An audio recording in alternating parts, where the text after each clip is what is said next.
नमस्कार, स्वागत है आपका फिर से एक बार मेरे YouTube चैनल में। मैं कुलदीप पूनिया एक बार फिर से आपका स्वागत करता हूं। पिछली क्लास में हमने पढ़ा था टिश्यू की एनाटॉमी एंड फिजियोलॉजी और आज हम पढ़ने वाले हैं ब्लड एनाटॉमी एंड फिजियोलॉजी। तो ये class BSc nursing first year and GNM first year के लिए वेरी मोस्ट इम्पोर्टेंट होने वाली है।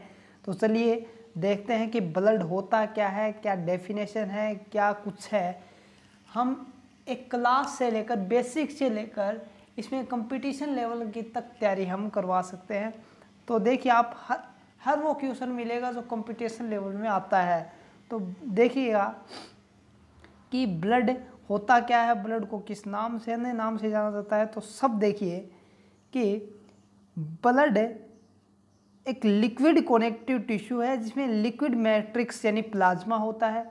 ब्लड को fluid of life, fluid of growth and fluid of health के नाम से हम जानते हैं।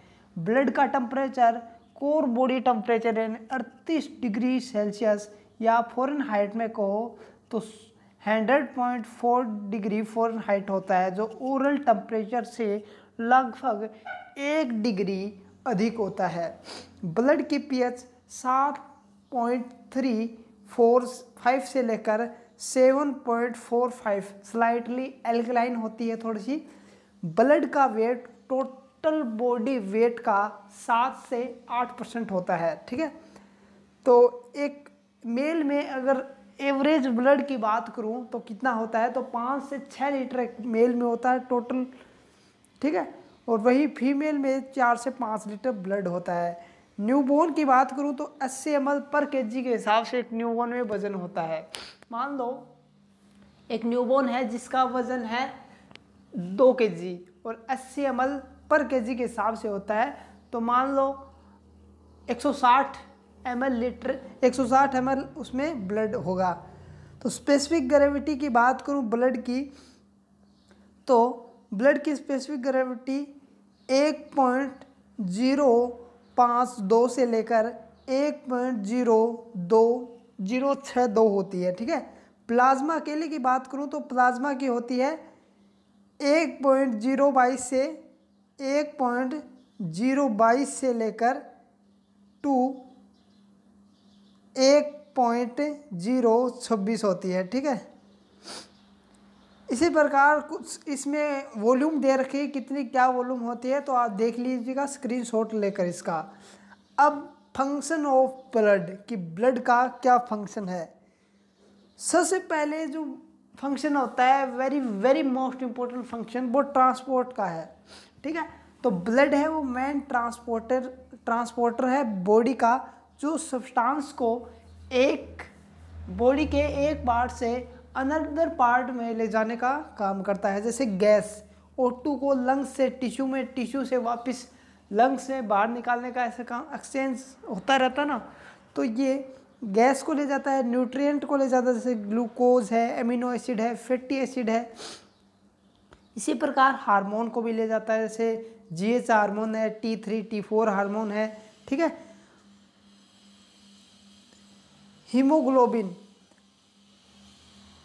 Haemoglobin also called respiratory pigment oxygen से रिसीव्ड जुड़कर ऑक्सी हीमोग्लोबिन बनाती है और कार्बन से जुड़कर कार्बो हीमोग्लोबिन बनाती है। एक सब्सटेंस होता है हीमोग्लोबिन ब्लड में, तो ये हीमोग्लोबिन ऑक्सीजन को ले जाने का काम करता है। लगभग एक हीमोग्लोबिन का मॉलिक्यूल है वो 4 ऑक्सीजन के मॉलिक्यूल को ले जा सकता है, ठीक है। तो आप देखिए यदि ऑक्सीजन के साथ जुड़ता है तो ऑक्सी हीमोग्लोबिन बनाता है और कार्बन के साथ जुड़ता है तो कार्बो हीमोग्लोबिन बनाता है। इसके बाद है ये रेगुलेशन का काम करता है, जिससे ये शरीर में फ्लूइड के आंतरिक homeostasis tendency of to maintain equilibrium को बनाए रखता है, जैसे वाटर बैलेंस है, एसिड बेस बैलेंस है, टेम्परेचर है इत्यादि को ये मेंटेन करता है। प्रोटेक्शन भी करता है। ब्लड इंजरी के बाद क्लॉट बनाकर अत्यधिक ब्लीडिंग से बचाता है। बॉडी में पाए जाने वाले WBC और एंटीबॉडी द्वारा इन्फेक्शन एजेंट से सुरक्षा मिलती है। इसके बाद है कि ब्लड का फॉर्मेशन और इसमें पाए जाने वाले सब्सटेंस का फॉर्मेशन कैसे होता है। ठीक है, जिस प्रक्रिया में सभी blood cell RBC, WBC, platelets का निर्माण होता है, विकास होता है, इसे हीमोपोइसिस कहते हैं। यानी इसमें तीनों ही आते हैं, डब्ल्यूबीसी, आरबीसी, प्लेटलेट्स। इन तीनों का निर्माण सामूहिक रूप से हम हीमोपोइसिस के नाम से जाना जाता है। अब डब्ल्यूबीसी, आरबीसी और प्लेटलेट के निर्माण अलग अलग, यानी स्पेसिफिक एक का अलग अलग नाम होगा। जैसे केवल आरबीसी को हम इरिथ्रोपोइसिस कहते हैं। ठीक है, डब्ल्यूबीसी का निर्माण होता है ल्यूकोपोइसिस कहते हैं, प्लेटलेट का निर्माण होता है उसे थ्रोम्बोपोइसिस के टर्म से हम जानते हैं। अब साइट ऑफ हीमोपोइसिस यानी कहाँ बनता है। ठीक है, साइट ऑफ हीमोपोइसिस का अर्थ है कि ये तीनों चीज़ें कहाँ बनती कहाँ है। ठीक है, तो एम्ब्रियोनिक स्टेज में बात करूँ, यानी फिटल लाइफ में कंसेप्शन से लेकर 2 मंथ तक की बात करूँ तो उसमें योल्क सेक में बनता है। फिटस जिसकी जो 2 मंथ से 6 मंथ का होता है उसमें लीवर में बनता है मोस्ट कॉमनली, बाकी स्प्लीन में भी बनता है, थाइमस में भी बनता है थोड़ा बहुत। और फिटस जो 6 महीने से 9 महीने तक लेकर रेड बोन मेरो में बनता है।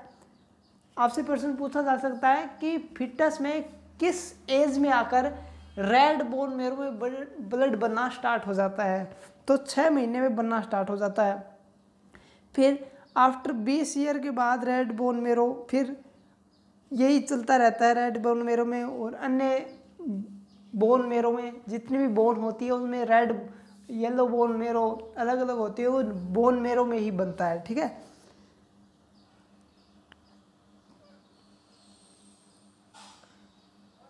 अब कंपोनेंट ऑफ ब्लड देखते हैं कि कंपोनेंट ऑफ ब्लड की ब्लड में क्या क्या मटेरियल होता है। ब्लड में कुल आकार का 45% भाग ब्लड सेल होता है, 55% प्लाज्मा होता है। यानी एक ब्लड है उसमें 45% भाग तो ब्लड सेल होगा और 55% है वो प्लाज्मा होती है। ठीक है, डब्ल्यूबीसी और प्लेटलेट ब्लड का एक भाग से भी कम जगह बनाती है।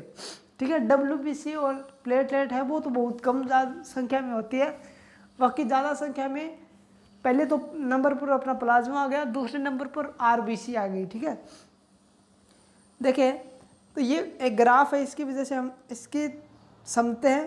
जैसे ब्लड है, ठीक है, वूल ब्लड है, उसमें 8% ब्लड है, उधर 92% उधर मटेरियल है।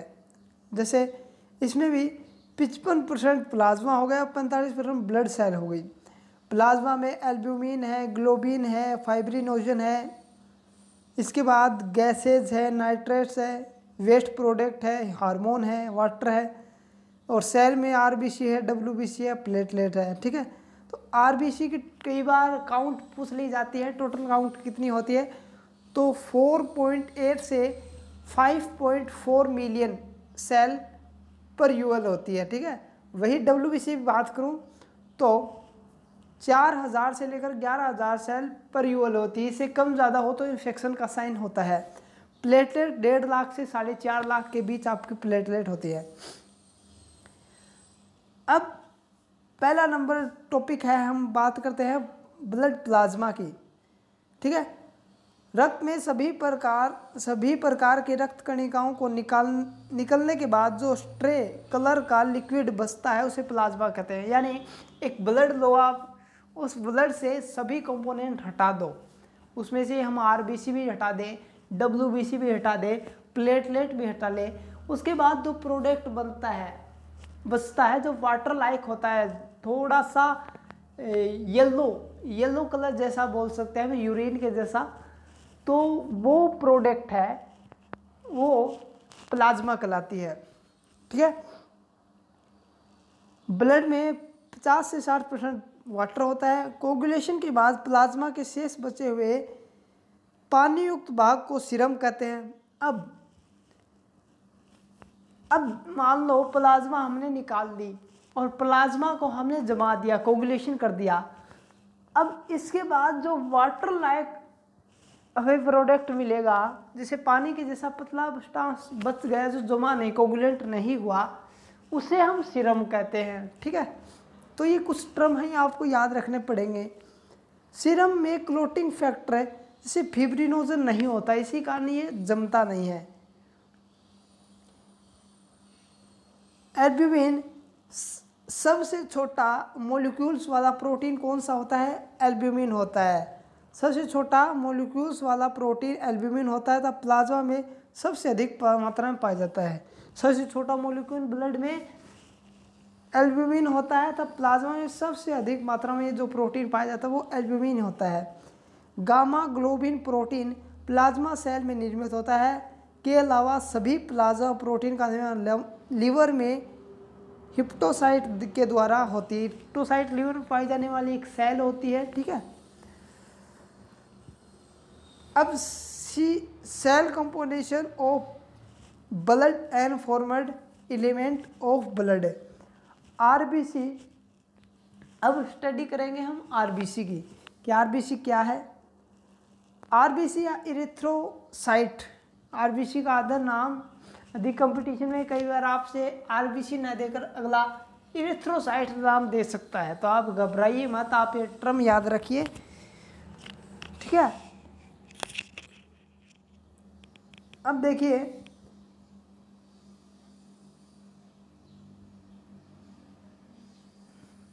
आरबीसी में न्यूक्लियस नहीं होता। ठीक है, केंद्रक नहीं होता है, इनके अलावा कुछ अन्य ऑर्गेन्स भी नहीं होते। इनके डाइवर्ट नहीं होने के कारण इसमें 120 डे का लिमिटेड लाइफ स्पैन होता है। ठीक है, इसमें पहली बात तो न्यूक्लियस नहीं होता। दूसरा, इनकी लाइफ टाइमिंग के बारे में कई बार पूछ लिया जाता है कि आरबीसी की लाइफ टाइम कितनी होती है, तो 120 दिन होती है। एनीमिया में ये घटकर 80 दिन या इससे भी कम आ जाती है। ठीक है, डायमीटर, कई बार डायमीटर पूछ लेते हैं, तो आरबीसी का डायमीटर 7.2 यूएम होता है। आरबीसी का शेप है वो बाइकॉनकेव सेल के समान होता है। आरबीसी का सरफेस एरिया 120 स्क्वायर यूएम, तो आरबीसी का वॉल्यूम 90 क्यूब यूएम होता है, क्यूबिक। एक औसत में सभी आरबीसी का कुल क्षेत्रफल 3820 स्क्वायर मीटर होता है, जो टोटल बॉडी सरफेस एरिया का 200 गुना होता है। आरबीसी का रेड कलर हीमोग्लोबिन में पाए जाने वाले प्रोफेरिन पिगमेंट के कारण होता है। आप पहले आपने 10वीं 12वीं में क्वेश्चन सुना होगा कि आरबीसी का जो कलर होता है, रेड कलर होता है, वो हीमोग्लोबिन के कारण होता है। लेकिन ये सच है, लेकिन अधूरा सा सच है। ठीक है, आरबीसी में एक अन्य पिगमेंट पाया जाता है, हीमोग्लोबिन में एक पिगमेंट पाया जाता है, प्रोफेरिन पिगमेंट कहते हैं, उसकी वजह से ब्लड का रेड कलर होता है। ठीक है, अब देखो पैक्ड सेल वॉल्यूम पीसीवी आपने कई बार सुना होगा, क्या है? कुल ब्लड वॉल्यूम का आरबीसी द्वारा घेरा गया प्रतिशत पैक्ड सेल वॉल्यूम कहलाता है। यानी कुल ब्लड में जितना परसेंट भाग आपका आरबीसी घेरता है उसे पैक्ड सेल वॉल्यूम कहते हैं। ठीक है, अब आगे देखते हैं स्ट्रक्चर। अब स्ट्रक्चर ऑफ हीमोग्लोबिन देखते हैं क्या है। हीमोग्लोबिन साइटोप्लाज्मा जीवदर में हीमोग्लोबिन के मॉलिक्यूल्स होते हैं जो कुल सेल के वजन का 33% भाग होते हैं। नॉर्मल वॉल्यूम एट बर्थ पर हीमोग्लोबिन कितना होता है? 25 mg/dl। एक साल पर 17 mg/dl होता है। एवरेज एडल्ट मेल में 15 mg/dl, एवरेज पर एडल्ट फीमेल में 40.5 एवरेज वॉल्यूम होता है। यानी सबसे ज़्यादा हीमोग्लोबिन एक छोटे बच्चे में पाया जाता है। ठीक है, इन्फेंट में पाया जाएगा। एट बर्थ पर 25 mg/dl होगा। ठीक है, प्रत्येक आरबीसी में 280 मिलियन हीमोग्लोबिन होता है। ठीक है, कि हर आरबीसी में 280 ml मिलियन हीमोग्लोबिन होता है ऑक्सीजन कैरिंग रेड पिगमेंट, ठीक है, कि मॉलिक्यूल होते हैं और प्रत्येक हीमोग्लोबिन में 4 ऑक्सीजन के मॉलिक्यूल ले जा सकता है। मैंने आपको पहले ही बताया था। तो हीमोग्लोबिन के एक कण में 4 आयरन और 4 प्रोफेरिन पिगमेंट और 4 ग्लोब्यूलिन प्रोटीन होते हैं, ठीक है। 1 ग्राम हीमोग्लोबिन में 3.34 mg आयरन होता है, यानी 1 ग्राम हीमोग्लोबिन आयरन से बनता है, ठीक है, हिम प्लस आयरन, ठीक है, 2 प्रोडक्ट से बनता है। तो 1 ग्राम हीमोग्लोबिन में 3.34 mg आयरन पाया जाता है। अडल्ट आरबीसी का 120 दिन था, फिटल लाइफ 180 दिन का लाइफ स्पैन होती है, ठीक है। एक अडल्ट मेल में आरबीसी की लाइफ स्पैन 120 दिन होती है और फिटल लाइफ में ये लाइफ स्पैन घटकर 80 दिन ही होती है, ठीक है। और क्या होता है जब लाइफ स्पैन घट जाती है, पूरी हो जाती है, तो क्या होता है? अडल्ट में 120 दिन के बाद आरबीसी स्प्लीन में फिक्स्ड प्रोसाइट मैक्रोफेगस द्वारा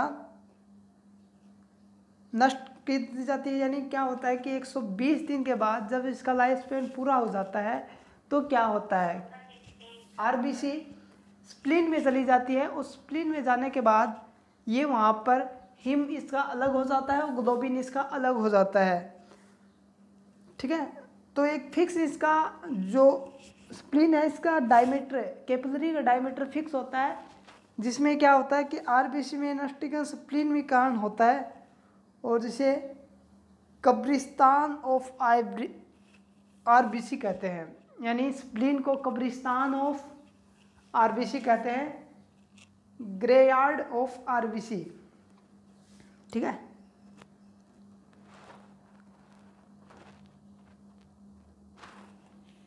इरेथ्रोसाइट सेडिमेंटेशन रेट, आपने कई बार सुना होगा ईएसआर निकालते हैं कि ईएसआर इसकी इंक्रीज हो गई, इसकी डिक्रीज हो गई, कि जो वो होता है इन्फेक्शन होता है उसमें ईएसआर डिक्रीज और इंक्रीज होती रहती है। तो वो ईएसआर होती क्या है मैं आपको बताता हूँ कि एक रैट है जिसमें आरबीसी में एंटीकोगुलेंट हेपेरिन है, सोडियम सिट्रेट है, ईडीटीए है, मिलने के बाद वर्टिकल ट्यूब के नीचे स्टेल्ट डाउन होता है, उसे ही ईएसआर कहते हैं। कि क्या होता है ईएसआर रेट, क्या होती है कि एक ट्यूब लेते हैं, वर्टिकल ट्यूब, और उसमें आरबीसी डालते हैं, ठीक है, और आरबीसी में एंटीकोगुलेंट डाला जाता है, जैसे हेपेरिन ले लो आप, वेरफेरिन ले लो। वो डालने के बाद उसमें स्टेल डाउन, यानी देखेंगे कि आरबीसी अकेला वो नीचे कितनी देर में बैठता है, जमता कितनी बार में है, इससे ही ईएसआर कहते हैं। ईएसआर एक नॉन स्पेसिफिक लेबोरेटरी टेस्ट है, would not be diagnosis any disease, यानी ये कोई डिजीज का डायग्नोस्टिक टेस्ट नहीं है, बस एक रेट है जो जाना जाता है, ठीक है, जिसका उपयोग प्रोनगेसिस एसेस और इन्फ्लामेटरी मार्कर के रूप में किया जाता है। इसके बाद पढ़ते हैं हम डब्ल्यूबीसी कि डब्ल्यूबीसी क्या होती है।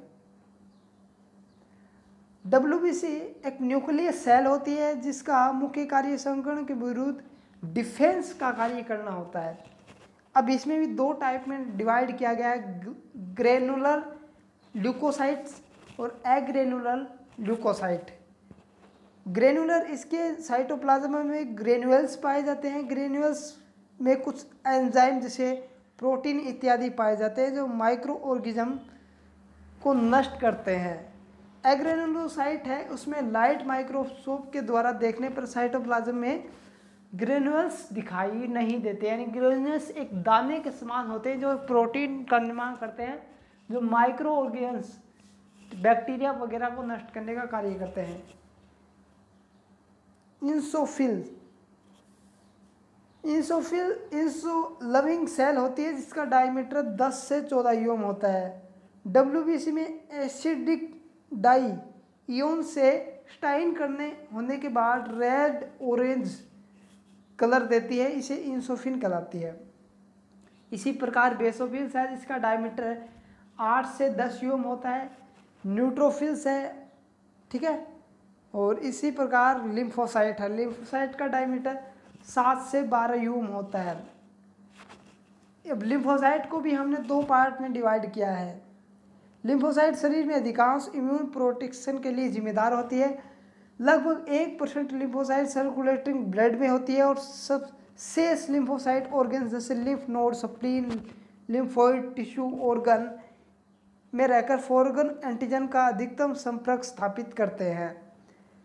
अब इनको लिम्फोसाइट को 2 पार्ट में डिवाइड किया गया है, टी लिम्फोसाइट और B lymphocyte. T lymphocyte 75% lymphocyte में टी लिम्फोसाइट ही होती है। इनका मैच्योरेशन थाइमस ग्लैंड में होता है, इसलिए इसे टी लिम्फोसाइट कहते हैं, ठीक है। टी लिम्फोसाइट हमारे सेल में सेलुलर इम्यूनिटी देती है। यह सेल में मुख्य रूप से वायरस और ट्रांसप्लांट ऑर्गन्स की सेल को अटैक करती है। अब टी लिम्फोसाइट में भी 4 तरह की सेल होती है, ठीक है। Helper T cell, cytotoxic T cell, super T, superior T lymphocyte और मेमोरी टी लिम्फोसाइट। हेल्पर क्या होती है? फॉरगन बॉडी के अटैक अथवा इन्फेक्शन के दौरान यह सेल टी सेल की एक्टिविटी को स्टिमुलेट करके व रेगुलेट करती है। CD4 सेल, इन्हें CD4 सेल भी के नाम से भी जाना जाता है। CD4 सेल की नॉर्मल काउंट 500 से 1500 सेल पर mm होती है, एवरेज 950 सेल पर mm। एक HIV पॉजिटिव पर्सन में यदि CD4 सेल 200 सेल पर mm से कम हो जाती है तो एड्स का डायग्नोसिस करती है, ART थेरेपी उसको देनी स्टार्ट कर देनी चाहिए।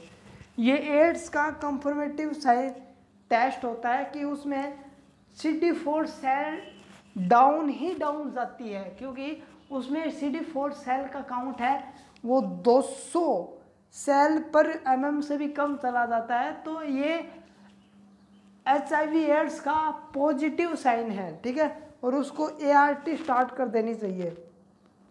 अब साइटोटॉक्सिक टी सेल की बात करूं तो ये साइटोटॉक्सिक सेल है, ये लाइसोम एंजाइम को के द्वारा नष्ट करती है। मेमोरी टी सेल ये लिम्फोइड टिश्यू में रहकर सेम ऑर्गन्स के द्वारा नेक्स्ट टाइम इन्फेक्शन की मेमोरी को स्टोर करती है। यानी एक बार इन्फेक्शन होने के बाद दोबारा यदि वही बैक्टीरिया अगर इन्फेक्शन करता है तो ये उसे बड़ी आसानी से मार देती है, ठीक है। जैसे वैक्सीनेशन में यही जो वैक्सीन करते हैं ना, वैक्सीनेशन, उसमें यही सेल काम आती है, मेमोरी सेल। इसी प्रकार बी लिम्फोसाइट है, यह सेल ह्यूमरल इम्यूनिटी अथवा बी सेल इम्यूनिटी बनाती है, ठीक है। अब कुछ एंटीबॉडी भी है जैसे IgA, IgG, IgM, तो ये आपका इतना डीपली नहीं आता, ठीक है। मोनोसाइट वगैरह हैं। अब प्लेटलेट के बारे में, ल्यूकोपोइसिस। अब normally low level WBC below 4000 cell per UL, it is always a harmful condition. Radiation है, एनाफिलेक्टिक शॉक है, कीमोथेरेपी है, टाइफाइड है, उसमें ल्यूकोपीनिया हो जाता है, ठीक है। तो 4000 से यदि कम आ गई तो ल्यूकोपीनिया कहा जाता है, इन्फेक्शन की कंडीशन में होता है ये, ठीक है। अब है प्लेटलेट। प्लेटलेट क्या होती है? देखिए, प्लेटलेट का निर्माण मेगाकैरियोसाइट के 2000 से 3000 कणों के विघटन से होता है। प्लेटलेट में बिना केंद्रक नॉन न्यूक्लियड रंगविहीन डिस्क के आकार के एक सेल का टुकड़ा होता है। डायमीटर इसका 2 से 4 यूएम होता है। वॉल्यूम कितनी होती है? 7.5 क्यूबिक माइक्रोन, ठीक है। लाइफ स्पेन की बात करूं तो 5 से 9 दिन इसका एक लाइफ स्पेन होता है। एक प्लेटलेट का लाइफ स्पेन 5 से 9 दिन का होता है। डेड प्लेटलेट को लीवर और स्प्लीन में पाए जाने वाले फिक्स माइक्रोस्कोप के द्वारा हटा दिया जाता है। प्लेटलेट के 3 गुण होते हैं, एडिशन, एग्रीवेशन, एग्रीगेनेशन और एग्यूकुलेशन, ये 3 होते हैं। और आपको पता है कि प्लेटलेट का क्या कार्य है, ये क्लॉटिंग फैक्टर होते हैं, इसमें क्लॉटिंग बनाने के काम आती है। तो धन्यवाद। आपको यदि मेरी क्लास अच्छी लगी तो चैनल को सब्सक्राइब करें, लाइक करें, शेयर करें, ठीक है। आगे की वीडियो लेके आता रहूँगा। धन्यवाद।